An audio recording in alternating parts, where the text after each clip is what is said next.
Bonjour à tous, c'est Gigi, on se retrouve pour une nouvelle review sur Yu-Gi-Oh! Sevens. Cette semaine on va parler de l'épisode numéro 23.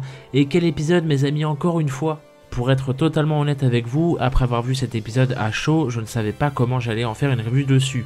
Tellement tout était confus dans mon esprit, tellement je ne savais pas quoi vous dire étant donné ce manque de réponse évident. Mais au contraire, je trouve ça franchement génial car quand ça m'arrive, je prends un peu de recul et au final c'est la passion qui prend la parole comme ici pour cette review. Et c'est un sentiment que j'adore vous transmettre et qui, je l'espère, se ressentira de votre côté. D'ailleurs, en écrivant cette review, ça m'a permis de me rendre réellement compte à quel point cet épisode est dingue en tout point.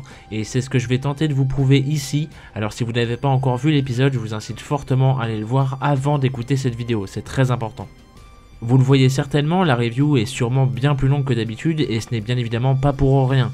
Et je vous invite à bien tout écouter car il y aura beaucoup de choses à dire sur cet épisode assez phénoménal qui, et je le pense sincèrement, est un tournant radical pour la série. Alors accrochez-vous, on est parti pour une grosse review, très complète et qui, je l'espère, vous plaira autant qu'à moi. Dans un premier temps, je vais revenir sur la construction et la mise en scène de cet épisode qui sont tout simplement prodigieuses. C'est très simple, la première moitié de l'épisode est un énorme parallèle entre Yuga et Nail. Les deux essaient de s'intéresser au maximum l'un à l'autre, Yuga en essayant de comprendre la providence de Nail et ce dernier en essayant de décrypter le rush duel de Yuga. Ce qui est génial là-dedans, c'est que les deux ne sont pas seulement intéressés par l'autre, mais également influencés et inspirés. Nail, en analysant les données du rush duel, s'est ainsi senti inspiré par l'idéal de Yuga. Il a tout simplement rejoint sa fameuse route et en a donc profité pour créer sa propre mécanique de duel en se servant du rush duel de Yuga, l'invocation maximum. De son côté, Yuga semble avoir compris, du moins en partie, ce que signifiait tout ce délire de providence du côté de Nail. Alors je préviens d'avance, c'est à mon sens en tout cas très compliqué d'expliquer la complexité du personnage de Nail et de toute cette notion de providence qui l'anime. La providence peut s'assimiler à une sorte de questionnement à l'attrait presque religieux voire existentiel. En réalité, du moins c'est ce que j'en ai compris, la providence c'est justement quelque chose de non acquis véritablement. C'est plus une sorte de point de vue, une vision que chacun a sur des choses différentes si vous voulez. Alors c'est assez vague dit comme ça je sais, mais c'est normal et ça renforce d'ailleurs bien cette idée de personnage complexe pour Nail.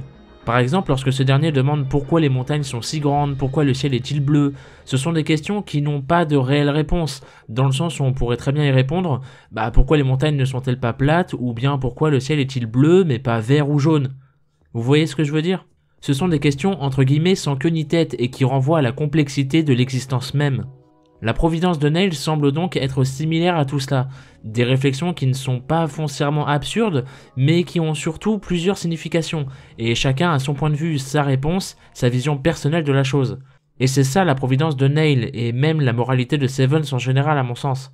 Passons maintenant à la fameuse invocation maximum de Nail. Vous allez voir qu'ici aussi il y a beaucoup à en dire, autant bien sur la nouvelle mécanique en elle-même, que sur sa mise en scène globale qui a été maîtrisée à la perfection.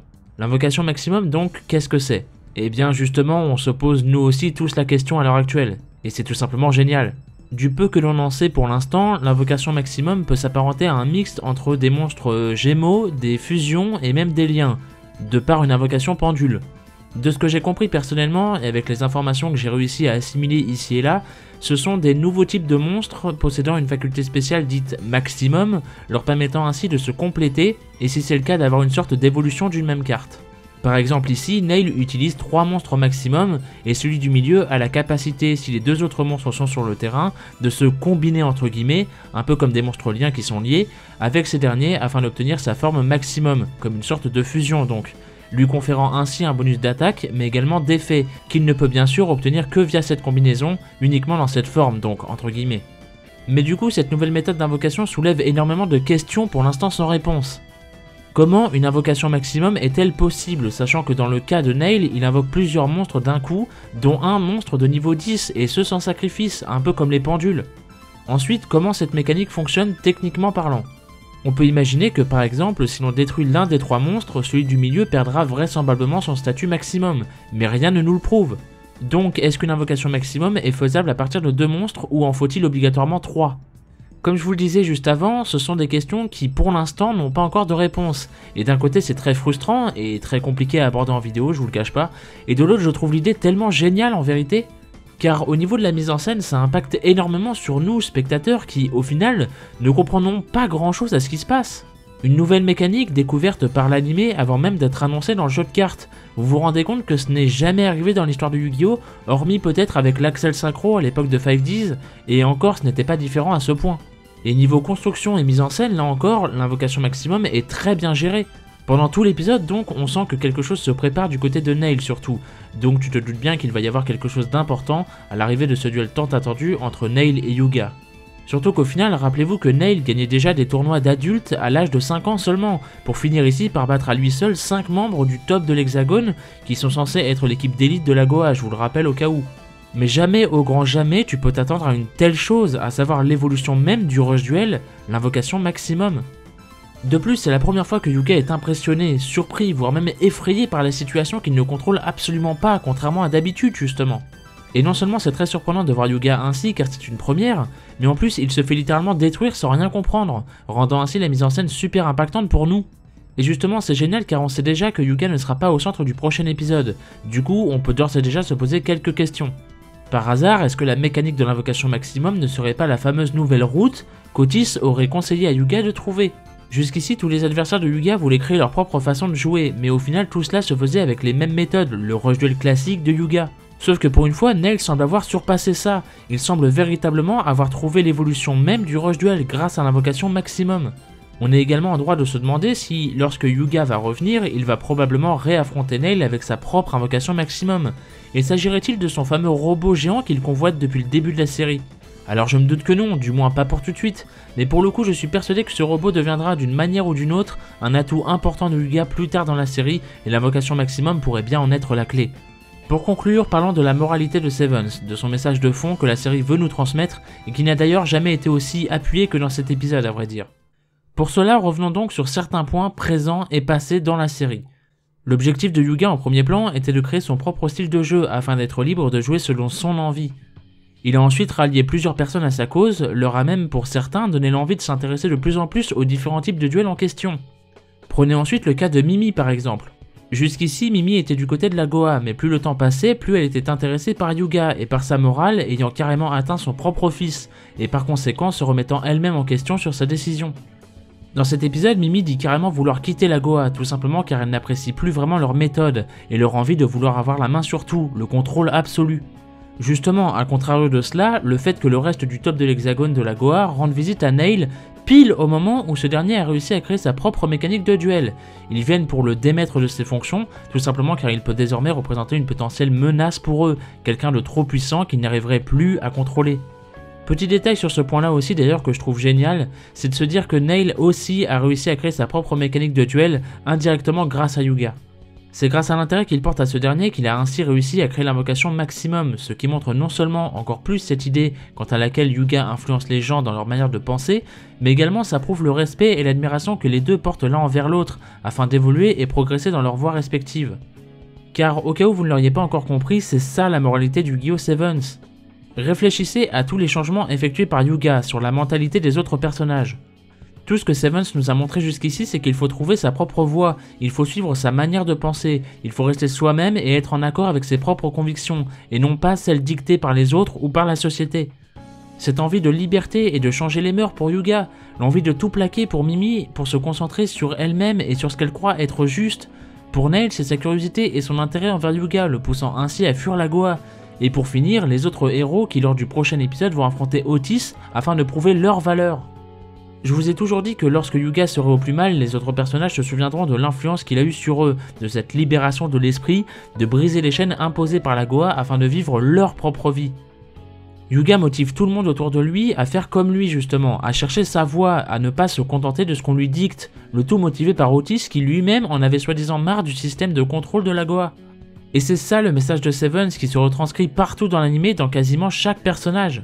Et c'est à mon sens une très belle morale déjà en termes de conviction et aussi de persévérance, surtout vu le contexte de l'anime où tout est contrôlé par une organisation à la base. Quand on y réfléchit, ça fait déjà 2 fois en l'espace d'une petite vingtaine d'épisodes seulement où Sevens me surprend à ce point. Au point où, quand je sors de l'épisode, que ce soit celui-ci ou bien l'épisode 13, je me dis comment est-ce que je vais faire une review là-dessus, tellement il y a de choses à en dire, tellement Sevens nous surprend, tellement nous nous posons de questions et nous réalisons à quel point cet anime est rempli de bonnes idées, de surprises et de retournements de situation effectués d'une manière jusqu'ici jamais vue dans l'histoire de Yu-Gi-Oh! Vous vous rendez compte que l'on vit ça maintenant, 20 ans après le début de la saga? C'est exceptionnel d'avoir encore le droit à une telle qualité après tout ce temps, et je trouve ça sincèrement triste que certaines personnes ne s'en rendent pas compte. Je pense à ceux qui s'arrêtent juste à l'aspect du changement de chara design et qui du coup ne suivent plus l'anime sous prétexte que ce n'est plus comme avant, plus aussi sombre, bien plus tourné comédie, alors qu'au contraire justement c'est une série qui ose beaucoup plus qu'avant et qui par exemple ici nous met tous dans une position inédite où l'anime nous montre une nouvelle mécanique qui n'a même pas encore été révélée officiellement. C'est inédit, on ne sait pas ce qui se passe, on ne comprend pas vraiment car on n'a pas toutes les réponses, et on les aura d'ici la fin du mois certes, mais justement c'est quelque chose qui se vit dans l'instant présent car c'est la hype d'être dans un truc nouveau et inconnu que personne ne comprend totalement car personne n'a toutes les réponses justement. Et ce qui est dommage à mon sens, si tu manques un moment pareil, si tu arrives plus tardivement, bah c'est que tu auras directement les réponses comme d'habitude avant même d'avoir commencé l'anime, comme c'était le cas pour les générations précédentes, donc tu te prives de cet effet de surprise qui nous anime actuellement et qui est tout simplement inédit au final. J'entends par là le fait que d'habitude, avant chaque anime Yu-Gi-Oh, on t'annonce à l'avance la nouvelle méthode d'invocation, et tu sais que l'anime va la reprendre, mais du coup tu connais déjà la mécanique. Là non, la mécanique qu'on connaît c'est le Rush Duel, sauf que tout l'intérêt de Seven c'est de créer tes propres règles à partir du Rush Duel, créer ton propre style de jeu. Je trouve vraiment que c'est génial de, pour une fois, ne pas savoir, ne pas totalement comprendre ce qu'il vient de se passer. Ça fait plusieurs semaines maintenant qu'on nous disait qu'une nouvelle mécanique allait arriver d'ici la fin de l'année, une qui se sert du Rush Duel pour aller encore plus loin, un peu à l'instar de l'Axel Synchro dans 5Ds. C'est donc une évolution du Rush Duel. Mais en même temps, personne ne s'attendait à quelque chose de la sorte, même si, encore une fois au final, ce moment de flottement, d'incompréhension et de curiosité ne va pas durer plus de quelques semaines, c'est une certitude, mais ça reste malgré tout un moment très fort je trouve dans l'instant présent pour nous, fans de Yu-Gi-Oh! Je pense qu'on peut se le dire désormais, nous rentrons dans un tournant pour l'anime de Sevens, cette fois-ci ça y est, et tout ça grâce à Nail. Vous l'aurez sans doute remarqué, mais Nail est un personnage très sérieux, philosophique même dans un sens. Et il apporte avec lui ce sérieux et cette tension qui vont faire basculer l'anime dans un ton un peu plus sérieux, et c'est ce dont Sevens a besoin actuellement pour évoluer et avancer comme il se doit. Alors forcément il y aura toujours des scènes comiques et humoristiques, ne vous y méprenez pas.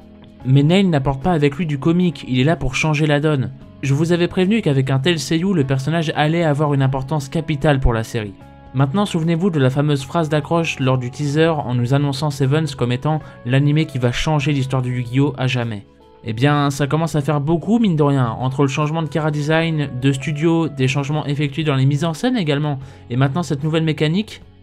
Comprenez-moi bien, certains vont me dire que je survends la chose, mais on ne parle pas ici simplement d'une nouvelle mécanique, mais bien d'une première évolution d'une potentielle longue lignée future pour le Rush Duel, qui est un nouveau mode de jeu et qui vise à s'étendre encore plus sous différentes façons comme celle-ci.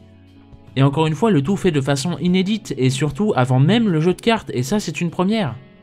Alors pour le coup, s'agirait-il d'un changement de communication au niveau du marketing de Konami ?